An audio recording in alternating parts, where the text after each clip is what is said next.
What a difference a day makes. As we exercise self-awareness and examine our paradigms, we discover that they are deeply ingrained. The change is not easy. Often we look at the to-do lists, the tasks in front of us, and we retreat to independence. I feel like a time warrior. I'm constantly asking myself, what can I do to survive, to move more quickly, to cut to the chase? I've got to fix things. I've got to replace things. I know it's a mechanical approach, but I feel like I need to go faster, to get home a little earlier once in a while, to have a few less problems. The clock ticking on my wall keeps increasing the pressure of the day. I've got to get this done by then, this before that, and what will happen if I've got to control more. I've got to be able to pin things down. I've got to keep these unexpected things from popping up and throwing my day off. These paradigms carry their own weight. They are a downward spiral. The harder we work, the deeper we get. In a quadrant 2 day, what changes first is our thoughts, the way we see the day. Tasks provide an opportunity for growth, for improvement. We can work on our competence, to learn, to expand our skills, to broaden our ability to perform, or on our character, to be more honest, more understanding, to see the other point of view, to pause frequently and listen to conscience. We can apply ourselves to change the systems and make them more effective. The creativity that comes when we stop to pause and listen is amazing. I stand back. I look at the big picture. I see challenges, but I see them as opportunities to build relationships and create synergy. What a difference it can make.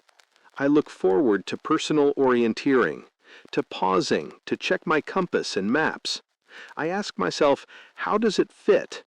I look at the strength that comes as the parts of my life fit together.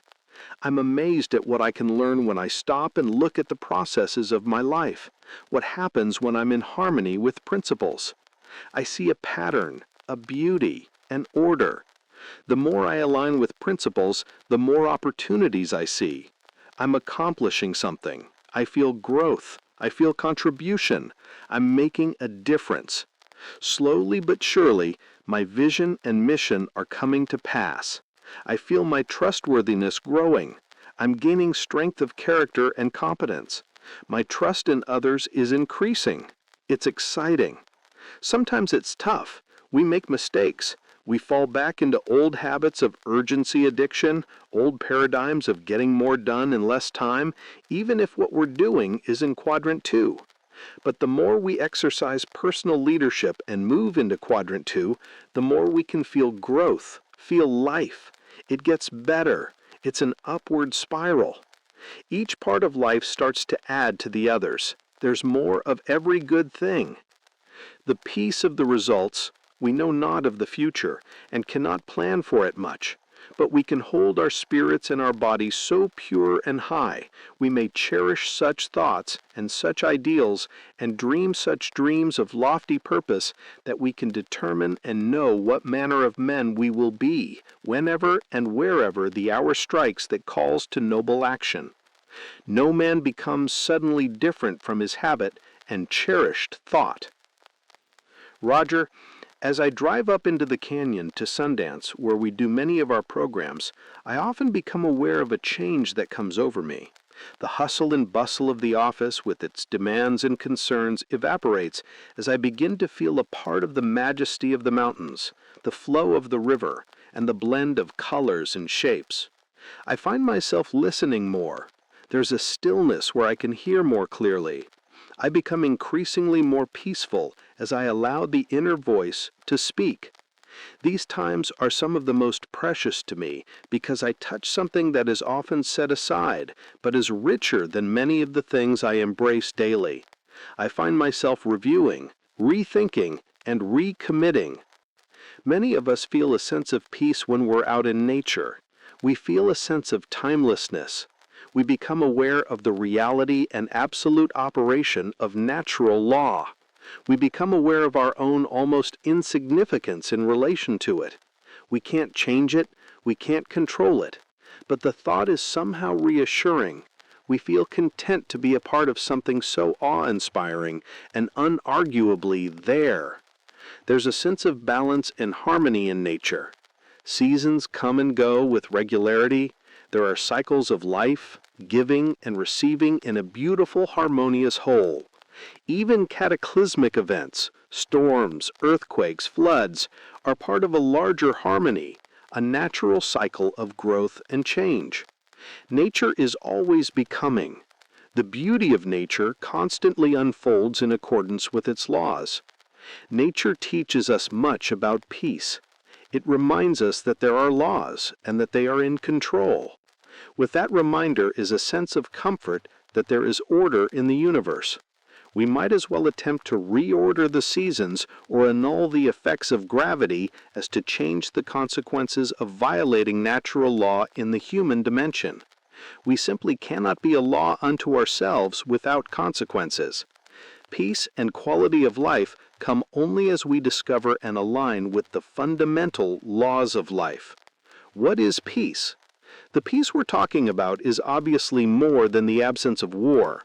It's not a retreat into the wilderness to avoid the complexities and conundrums of daily living. The peace we're talking about is a function of our deep inner life. It's joyful living. It's found in the midst of life, not in retreat from it. The independent achievement approach generally seems to say that peace and happiness come from such things as money in the bank, control, recognition and fame, a new house, a fancy car, or other material possessions. The focus is essentially on becoming faster and better at getting more of these things. But what's the result? Is it peace? Is it built on things that will last? Take a moment and think about your own life. What does peace mean to you? Where does it come from? Are you satisfied with the amount and quality of peace in your life? The principles and processes we've described in this book create different paradigms based on true north principles, purposes, and perspectives that help create happiness and peace.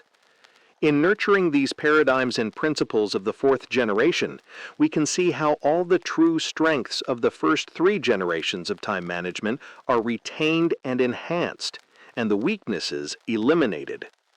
In identifying the strengths and weaknesses of these generations, we acknowledge that many individuals in these generations use their tools in ways that reflect fourth-generation paradigms. In fact, we're convinced that people in each of the generations have been tapping into the principles of the fourth generation all along, because the principles live in their hearts. We know that many people are in the first generation because they are fundamentally committed to simply living by conscience and serving where they're needed. We know that as people in the third generation identify their values and live by them, many of them are solidly founded in the principles and laws of life that govern peace and happiness. But we also know that systems and processes that are aligned with these fundamental paradigms and desires of the heart empower us to more fully translate them into the fabric of our daily lives. Peace is essentially a function of putting first things first. Foundational to first things are the four needs and capacities: to live, to love, to learn, to leave a legacy.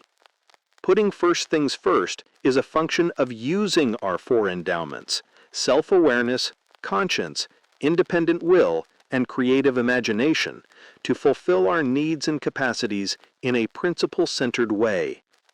As we integrate fourth-generation paradigms and processes in our lives, we find a different kind of peace. Peace in our ability to live, love, learn, and leave a legacy with balance and joy. Peace in the development of our human endowments that empower us with character and competence in the moment of choice. Peace as our roles cooperate rather than compete, as they become parts of a synergistic living whole. The transcendent peace of learning to listen to and live by conscience. There are principles. We do have conscience, and those two things make all the difference. They impact our thoughts and how we see everything around us. We see how vital it is to pause in that space between stimulus and response so that we can listen to our conscience and exercise the attributes of the heart to make the best choices. We see that there are purposes higher than self toward which we can focus our energies and efforts with passion and confidence, that we can create quality of life results. We see the world as a place of infinite third alternative solutions. We see the importance of creating aligned systems so that the very way we go about organizing and planning our lives reinforces the habits of the heart that create peace. First things first nurtures peace. The principles and processes we've described in this book nurture peace in all four dimensions of life: peace of conscience, peace of mind, peace in our relationships, even peace of body. Vision gives purpose and meaning. Roles become synergistic avenues of contribution. Goals become conscience-driven, purposeful, integrated accomplishment. The week bridges the mission and the moment in a cycle of growth. Sharpening the saw is daily and weekly renewal. Each moment of choice becomes a space in which we can exercise our human endowments to act with integrity. Shared vision and stewardship agreements empower us to see people in terms of opportunities instead of problems. We realize that people are not things. Neither are they simply delegatees. They're living, breathing human beings with their own space between stimulus and response, their own unique endowments, and the capacity to synergize with us, to create first things together in a way that far surpasses what we could ever do on our own. These principles and processes change the expectations many of us have about time and the quality of our lives. This is critical to peace, because frustration is essentially a function of unmet expectations. We expect something to be a certain way or to produce certain results, and it doesn't. As a result, we feel frustrated. At the root, the problem is that many of our expectations come from scripting, the personality ethic, or the social mirror instead of true north. They're flawed paradigms. They're not based on the fundamental laws of life. Many of us expect, consciously or subconsciously, to be able to go through a day and accomplish what we planned. As a result, when some unexpected challenge comes up, we're frustrated. When someone has a need we didn't anticipate, we're frustrated. We see people essentially as interruptions. We view change as the enemy. Our peace and happiness are a function of whether or not we're able to make it through that day and check off everything on the list. But what happens when the expectation changes? When we see each day as an exciting new adventure for which we have a roadmap but also a compass that empowers us to navigate through uncharted terrain? When problems are opportunities to help others? When we look forward to meeting situations that challenge our priorities, confident that our compass will help us keep moving toward the best? What happens when our peace and happiness are a function of going to bed at night knowing we made the choices to put first things first throughout the day? Does that expectation make a difference in the way we interact with the realities of the day? Let's consider another expectation. Consciously or subconsciously, many of us expect life to be without challenge. As a result, any challenge or problem creates frustration. It doesn't match the expectation, but that expectation is not based on reality.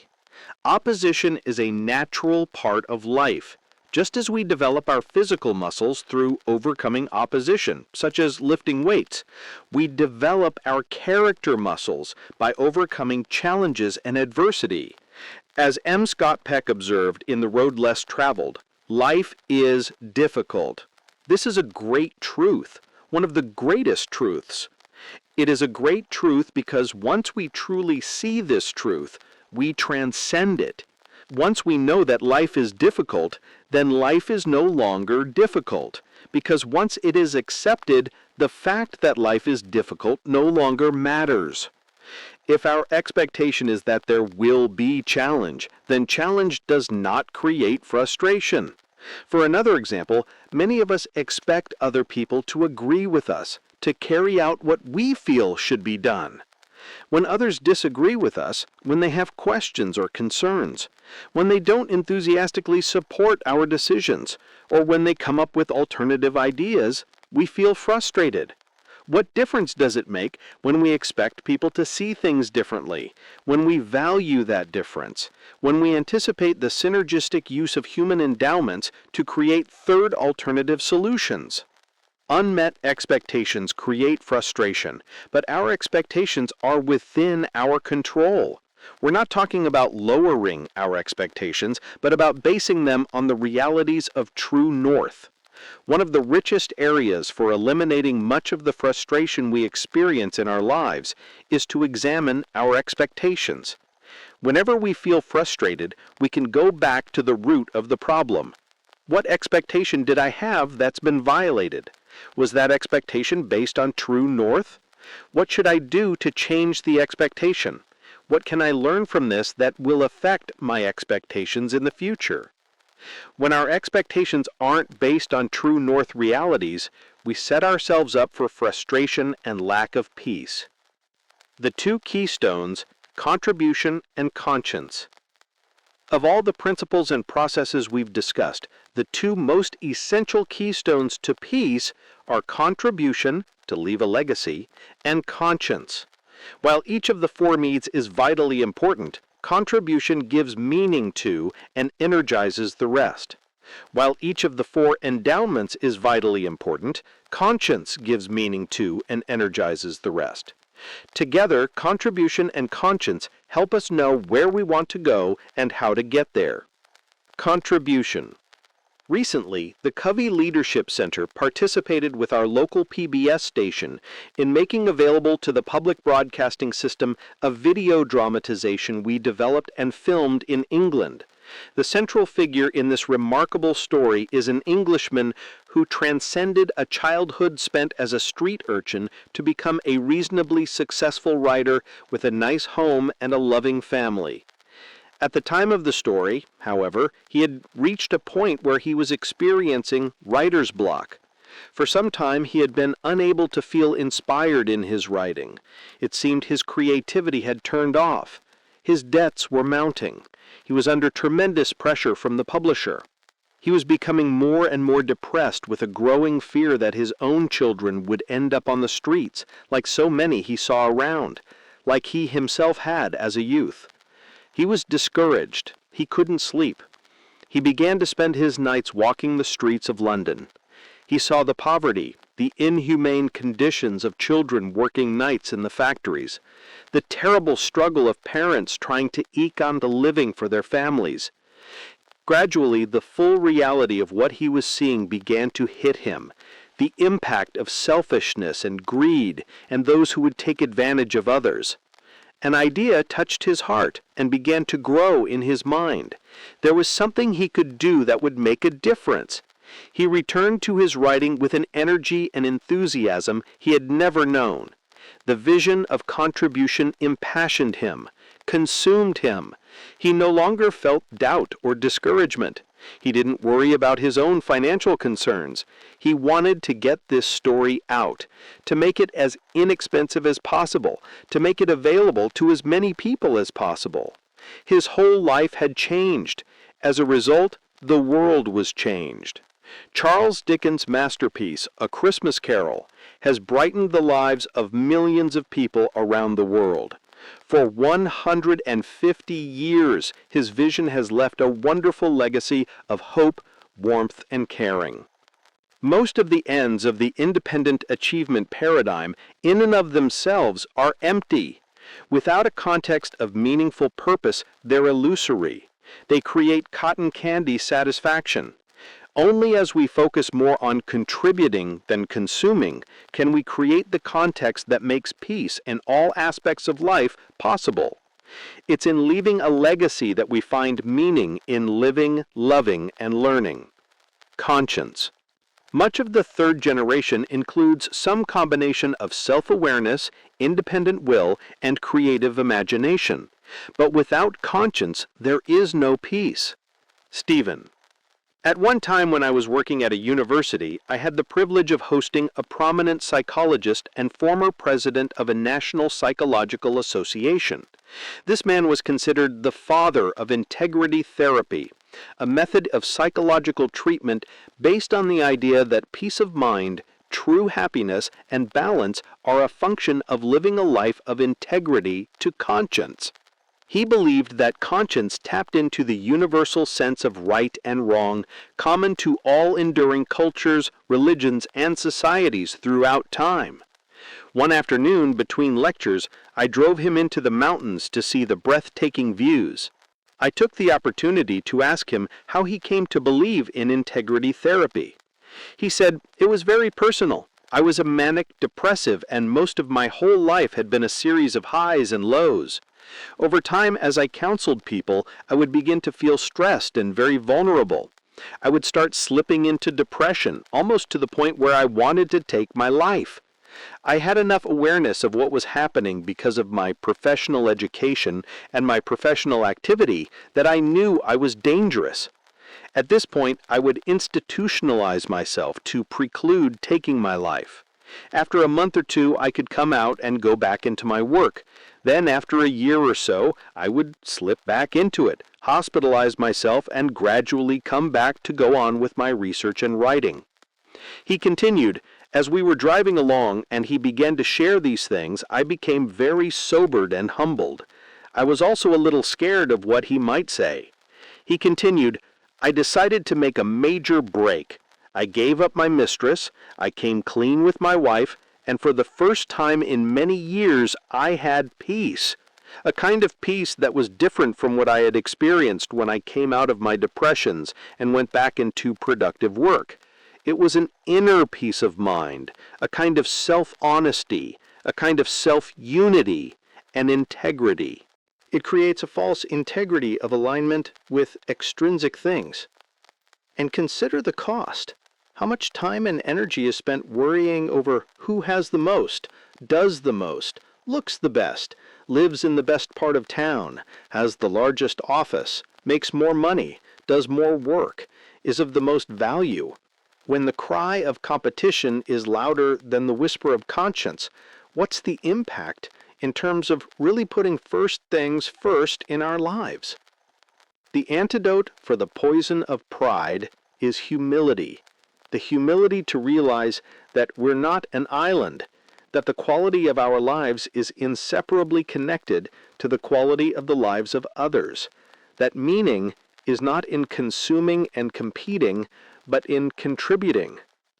We are not laws unto ourselves, and the more we begin to value principles and people, the greater will be our peace. Characteristics of principle-centered people. Becoming principle-centered is just that, becoming.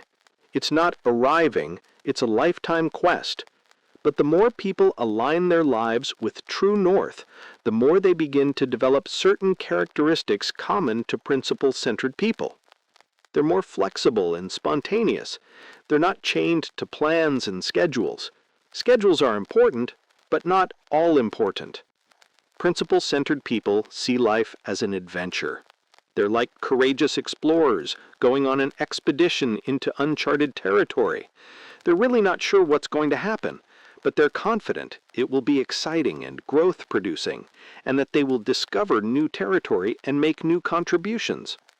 Their security is not in their comfort zone, but in their compass, their unique human endowments that empower them to navigate confidently in uncharted terrain. They have richer, more rewarding relationships with other people. They put people ahead of schedules. They clarify expectations. They're not into comparing, competing, or criticizing. Others begin to feel they can depend on them to be honest, direct, and non-manipulative, to make and keep commitments, to walk their talk. Principle-centered people don't overreact to negative behaviors, criticism, or human weaknesses. They're quick to forgive. They don't carry grudges. They refuse to label, stereotype, categorize, or prejudge. They're genuinely happy for and help facilitate the successes of others. They believe in the unseen potential of all people. They help create a climate for growth and opportunity. They're more synergistic. Instead of doing their thing to others, they find far greater rewards in working with others to achieve shared vision. They value the difference. They believe in the synergy of third alternative solutions. In team endeavors, they learn to build on their strengths and work to complement their weaknesses with the strengths of others. When they negotiate and communicate with others in seemingly adversarial situations, they're better able to separate the people from the problem. They can focus on the other person's interests and concerns instead of arguing over positions. They're continually learning. Because they know there's a true north, they're constantly seeking to discover, understand, and align their lives with it. They become more humble and teachable. They read widely, feast on the wisdom of the ages, and listen to others. They're continually educated by their experience. They become more contribution-focused. They channel their time and energy toward contributing more than consuming, toward giving rather than getting. They're more service-oriented. They seek to improve quality of life for others as well as themselves. They produce extraordinary results. Because they balance producing with increasing their capacity to produce, they develop the ability to produce significantly more, long-term. They don't burn the candle at both ends. They're continually acquiring new skills. They grow in their ability to work with others and facilitate high-quality interdependent production. In whatever they do, they apply principles that create quality results. They develop a healthy psychological immune system. They can handle problems. They're not inflicted with psychological aids. They can be sideswiped or blindsided by disease, financial setback, or disappointment, and they have the resources to come back. They nurture healthy immune systems in their marriages and their families so that they can discuss jugular issues and handle problems such as finances, in-laws, or child discipline with principles rather than scripting. They work to create healthy immune systems in their work teams, groups, or organizations. They create their own limits. They don't work until they drop from exhaustion, spend until there's no credit left, or keep going on projects until they run out of time. They learn to apply principles and use wisdom in creating their own limits to maximize their effectiveness. They focus effort during times of peak energy and creativity. They take time for recreation. They spend wisely and save and invest for future needs. They lead more balanced lives. They don't become workaholics, religious zealots, political fanatics, crash dieters, food bingers, pleasure addicts, or fasting martyrs. They're active physically, socially, mentally, and spiritually. They live more abundant, synergistic lives. They become more confident and secure. They grow in their confidence that living in harmony with true north will bring quality of life, and they become more patient and peaceful in the process. Their security doesn't come from work, associations, recognition, possessions, status, or any other extrinsic factor. That's when I began to explore the theory that perhaps many of the problems I saw were the result of the natural conscience being ignored, denied, violated, creating a loss of personal integrity. So I began to work with this idea. I researched it. I involved other clinicians who began working from this paradigm with their patients. I became convinced from the data that this was the case, and that's what got me into integrity therapy. This man's openness and the depth of his conviction powerfully impressed me, as it did hundreds of students the following day in a university forum. This psychologist's personal experience and research clearly show the essential role of conscience in achieving peace. And it was, according to his account, a different kind of peace. Obviously, he had developed some of his endowments to a great degree. To see his own situation clearly enough to institutionalize himself shows remarkable self-awareness and independent will. Recognition for his work in the field bore witness of his highly developed creative imagination, but it was not until he connected with conscience that he was able to find the peace he sought. The results of decades of experience in psychotherapy, positive mental attitude, and creativity development validate the futility of trying to achieve peace and long-term quality of life without the crucial element of conscience. Conscience is our connection to true north, to the principles that make peace and quality of life possible. The two stumbling blocks, discouragement and pride. Two of the most deadly roadblocks to peace are discouragement and pride. Discouragement. Discouragement is literally discouragement, a lack of courage. Discouragement is the antithesis of everything we've talked about. It comes as a result of building our lives on illusion instead of principle, of facing the consequences of climbing ladders against wrong walls. It comes when we're tired, out of shape, or in debt, when we have broken relationships, when we're not growing, when we have no sense of meaning or purpose in life. It comes when we have no vision, when we live with imbalance, when we fail to achieve our goals. It comes when we get lost in the urgent, limited perspective of the day, when we fail to act with integrity in the moment of choice. It comes when our thinking is competitive and scarce, when win-lose interactions fill our lives and our environment with backbiting, politicking, and comparative thinking. Discouragement is being lost in the woods without a compass or an accurate map. It's discovering that many of the maps people hand us lead us farther away from where we really want to go. Courage, on the other hand, comes as a result of knowing there are principles, of fulfilling our needs and capacities in a balanced way, of having clear vision, balance between roles, the ability to set and achieve meaningful goals, the perspective to transcend the urgency of the moment, the character and competence to act with integrity in the moment of choice, the abundance mentality to function effectively and synergistically in the interdependent reality. Courage comes from the heart, and being in touch with the heart creates hope. Wherever we are, the best way to develop courage is to set a goal and achieve it, make a promise and keep it. No matter how small the goal or promise, this one act will begin to build our confidence that we can act with integrity in the moment of choice. It may be a matter of just getting up in the morning, putting mind over mattress, or of subordinating taste to nutrition, even for a day. But as we begin to make and keep promises to ourselves and others, we take the first steps on a path that leads to confidence, growth, and peace. Pride. An even greater stumbling block and the biggest danger to our effort to become principle-centered is pride. Although we often use the word to describe deep pleasure or high satisfaction toward something or someone, we may take pride in excellent work or be proud of a son or daughter who does something well. Pride also describes one of the most destructive paradigms in life. We can more easily understand this negative dimension when we think of the word prideful. A prideful person is essentially competitive in nature, constantly seeking to elevate himself or herself above others.